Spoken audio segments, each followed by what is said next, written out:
I was thinking about kids and the way that they spend their money. Maybe you have children or have seen some do this. You have given them $20 to spend on whatever they want at the store. Some children will go and want everything in the store. They barely make it to the back in the toy section, and they have already declared 5 things they have, don't have money for any of it, and you're definitely paying for all the tax. Maybe you have tried to get them to hold on to their money and just look through the toys first before making a decision, promising we can go back and get something if you don't find what you want. Then you have children who almost frantically go up and down each aisle considering their options. Oh, maybe they even have to go back multiple times or see a few things side by side before making that choice, only to be full of anxiety in choosing or remorse over their final decision, that something might have been better or that they didn't make the right choice. Finally, there are the children who, like the second child, have looked at every aisle, possibly multiple times or not, and still decide to hold on to their money, just in case they find something they want more later, maybe at a different store or another time. They liked what they saw, but not enough to settle on anything just yet. I was thinking about this after a conversation I had with a client the other day about urges. We were talking about how they were experiencing desire for food when they saw foods that they thought looked tasty. She said that she wanted to stop eating it because she thought it was preventing her from losing weight. I shared with her how I had recently been at a drugstore, and while I was waiting, I was looking around and they had all their Valentine candies out. I think the Valentine colors, the packaging are extra pretty. I have said before, I am a bit of a chocolate snob, and one of my favorites is Ghirardelli. They had all the flavors, some that I hadn't even tried before. I noticed that I had desire and urge to buy and eat the chocolates. I explained that in the past, I would have bought a couple bags and probably ate many or most of them, all the flavors. Now I noticed I admired how pretty the packaging was and all the different variety of flavors, even appreciating that they had a bag that had two small chocolate squares in it instead of only the big bags. Instead of reacting to the urge, that desire, I thought I could buy this two-piece bag and put it on my plan for tomorrow.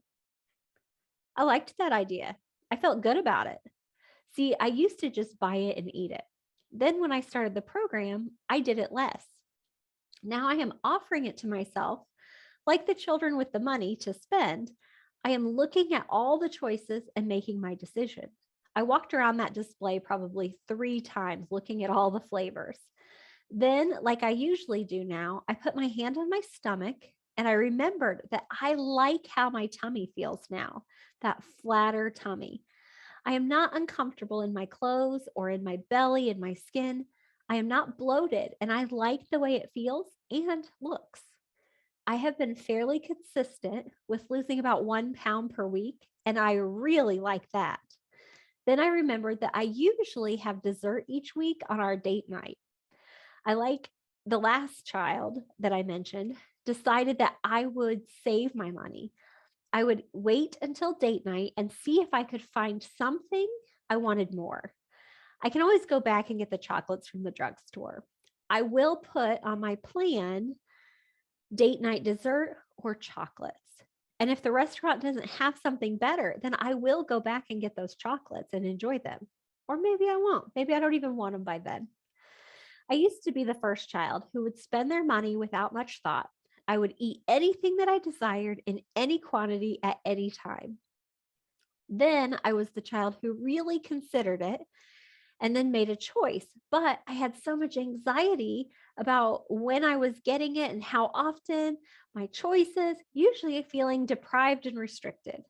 Now I have looked at my thoughts enough times and I have practiced delaying acting on my desires.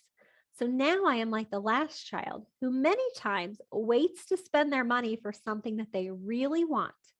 I wait when I have desire and hold out for something even better. I sometimes, not always, not even most of the time, but sometimes I don't even want it later. When I get to the next day or the next date night, sometimes I just don't want it anymore. Sometimes, even then, my flatter, not bloated tummy feels so good that I think what I planned is not worth more than the flatter tummy. I do not feel anxiety over any of it. I know that I am in control. I am deciding if and when I have it. I am not delaying from any feeling of guilt or shame. I am not deprived or restricted. I am choosing to delay or not. I am having the possibility of the better, more desired dessert, and I am also comfortable in not having it. I know that since I am choosing, I could always go back or not, whatever I want. This shows how my thoughts have transitioned from scarcity to an abundant mindset. What child do you relate most to when it comes to answering urges and desires? Can you see how delaying desire, delaying the eating of the food, could have an even bigger reward in your goals or in a food that's even better?